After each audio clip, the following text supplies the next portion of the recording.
Thank you. So I'm in the Department of Engineering, more of an engineer than a mathematician, despite my pedigree. I'm talking about two papers that are published, one with Jamie Partridge, Charlie Hogg and Graham Hughes, and another with John Krask, who also worked, I think, on the previous presentation.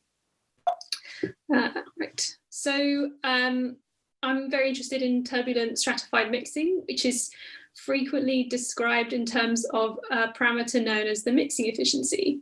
So this is a quote from one of Remy Tallo's papers, and it states that the mix efficiency seeks to provide a number quantifying the ability of a particular turbulent mixing event in dissipating energy preferentially diffusively rather than viscously.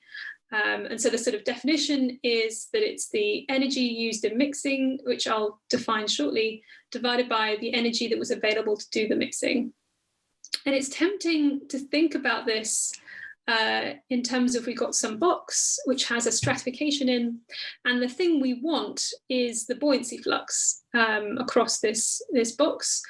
And it's tempting to think about it in terms of you have some laminar flow with the stratification, and you just get like diffusion down the background gradient. And when you add turbulence, you add stirring, and this enhances this buoyancy-driven flux. And it's discussed as if it's some property of the turbulence. And I'm quite just interested in like toy examples where that interpretation doesn't make sense. So energy used in mixing, we characterize this using the background potential energy. So we split up potential energy into background potential energy and available potential energy. So the background potential energy is the potential energy of the profile if we just sorted it by density. So we put all the dense stuff at the bottom and the lighter stuff at the top.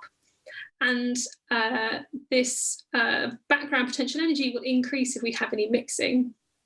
And then the available potential energy is the difference between the potential energy and the background potential energy. So mixing increases the background potential energy, and then available potential energy is present if the system is gravitationally unstable. And so the total energy that's available to do mixing is any available potential energy, which I've coloured in red, and any kinetic energy in the flow. So then we can write our mixing efficiency as being the change in the background potential energy divided by the change in available energy. And note, of course, the background potential energy is increasing when mixing happens, and the available energy is decreasing. So that's why I've got those modulus. So I was interested in just examples where we can calculate the mix efficiency without really needing to know very much about the physics of the underlying flow. So one example is the filling box. This is a closed system. We've got just a box with a pure source of buoyancy at the top, which creates a plume that falls to the bottom. And then you get a stratification that rises up through the ambient. And we characterize the plume using a kind of simple standard entrainment assumption, which you can kind of think of as the closure for turbulence in this plume model, where the velocity in the plume is characterized by W, and the incorporation of ambient fluid into the plume is given by the entrainment velocity, which is just linearly dependent via the entrainment coefficient on centerline velocity of the plume. So here's in case you haven't seen a plume before, here's an experiment done by Jamie Partridge. Right, so you can calculate the mix efficiency of the filling box when it reaches a sort of asymptotic state. So at late times, the density profile in the box no longer changes shape. It just becomes more dense with time. So in other words, the change in density at any point Z is no longer dependent on Z. It's just equal to this constant dependent on the buoyancy source, some reference density, gravity, and the volume of the box.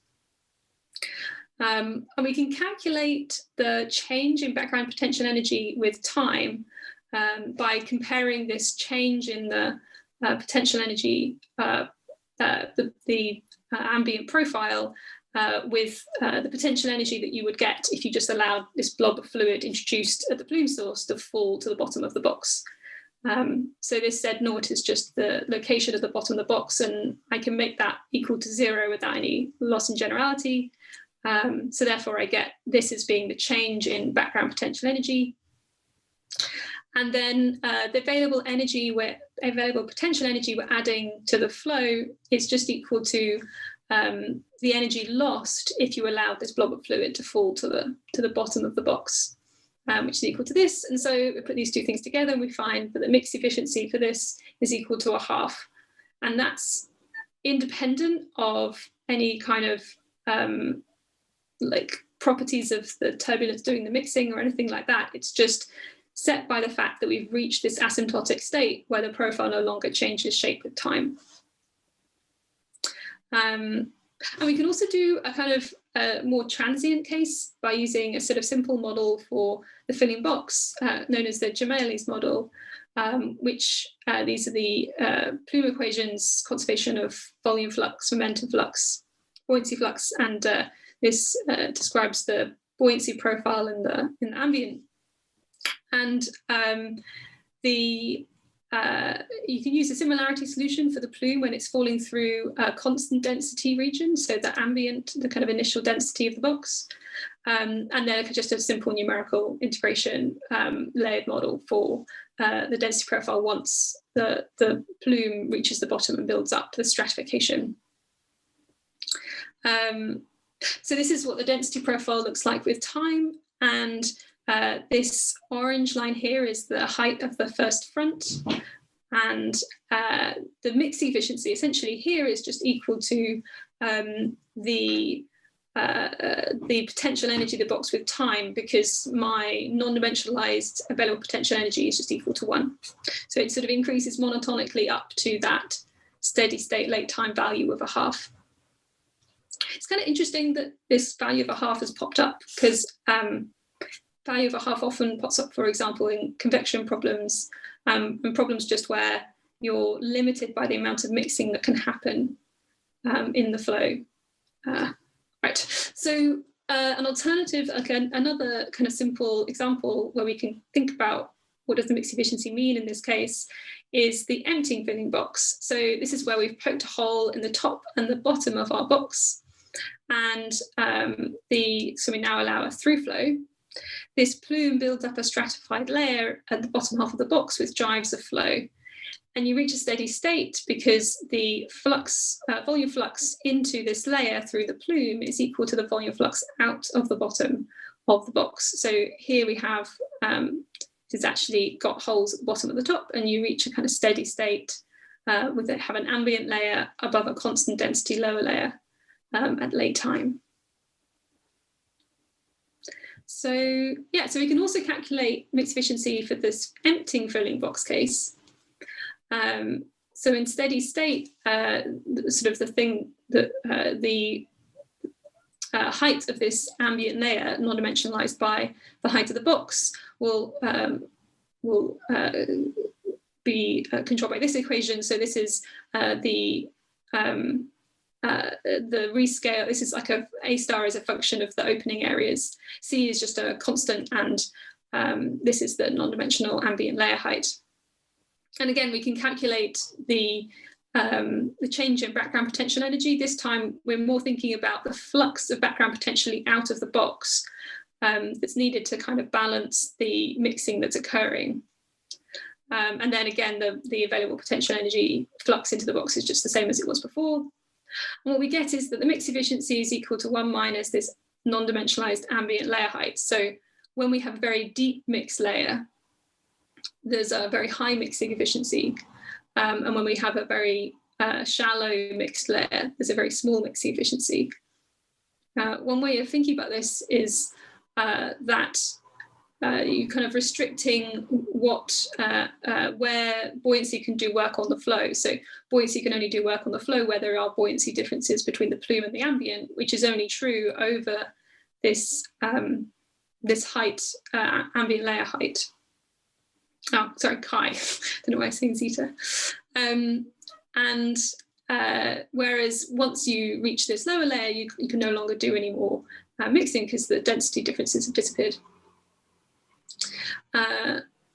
Right, so again, I can go back to my sort of simple layered model and introduce ventilation into that. Now I need to pay attention because we've got an open system.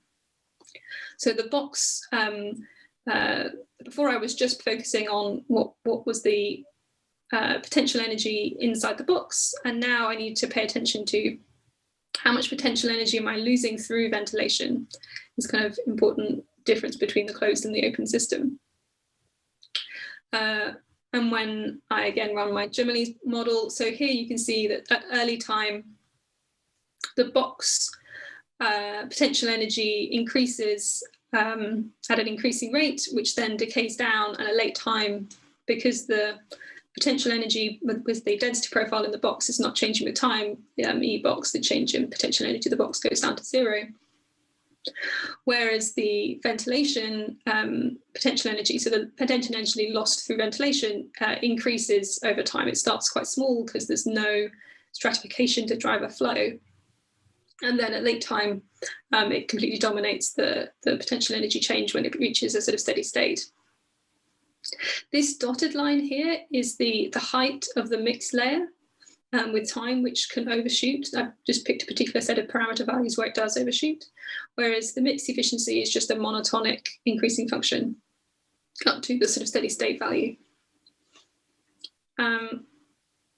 So it's kind of interesting, I think, to think about examples where the mixed efficiency is kind of just set by the geometry of your problem and not by any kind of fundamental properties of the turbulence doing the mixing. So here we have the filling box, the closed system, we have a mixed efficiency of 1/2, independent of the sort of shape of the stratification inside the box. And the empty filling box in steady state is just determined by how deep this ambient layer is. So these are sort of some simple models. And last year I got the opportunity to work with John Krask at Imperial, who's done some simulations of plumes in a box. So here the boundary conditions are that there's free slip on the floor and the ceiling, and then there's insulating on the floor and the ceiling other than within these small area sources of pure buoyancy. And then the boundary conditions at the sides are that this is like a periodic box. So this is like an infinite array of kind of rising and falling plumes. This value S is the aspect ratio of the box. So you can think about it as being how far apart plumes are from each other. And here are some of the other parameters like array number.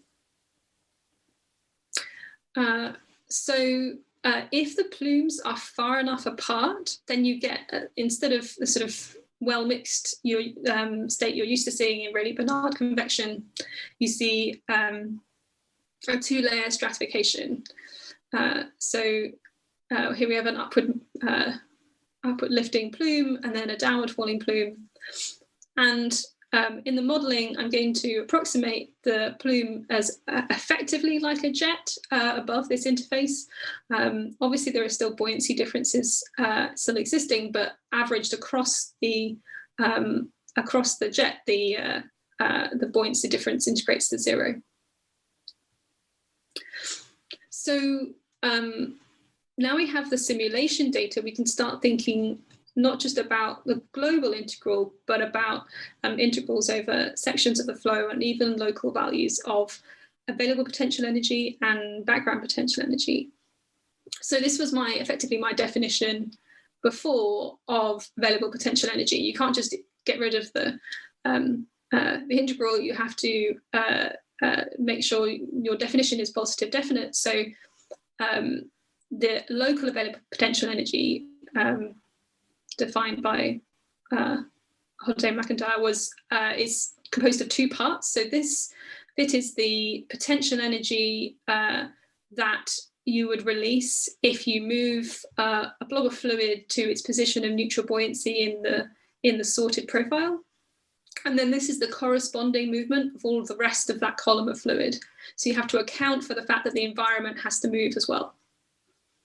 the background potential energy is much the same as before, just the potential energy minus the available potential energy. And then we have equations for the kinetic energy, the available potential energy, and the background potential energy, and then their exchanges between them. So epsilon is dissipation, phi z is effectively the work that the buoyancy does on the flow. So from available potential energy driving, dropping into kinetic energy. And then phi d is the production of background potential energy. So when available potential energy is dissipated in this Boson-esque flow, we get background potential energy. And here's a slice through the flow, looking at the background potential energy production. It's very similar to APE dissipation. There's a slight difference because APE dissipation, you really need to include diffusion of the background state, but because our background state is essentially a two-layer profile, as a result, that the local BP production is essentially equal to the APE dissipation everywhere except for very thin layers at the bottom, the middle, and the top. And it looks, I mean, not very scientific, but I think it looks a bit weird.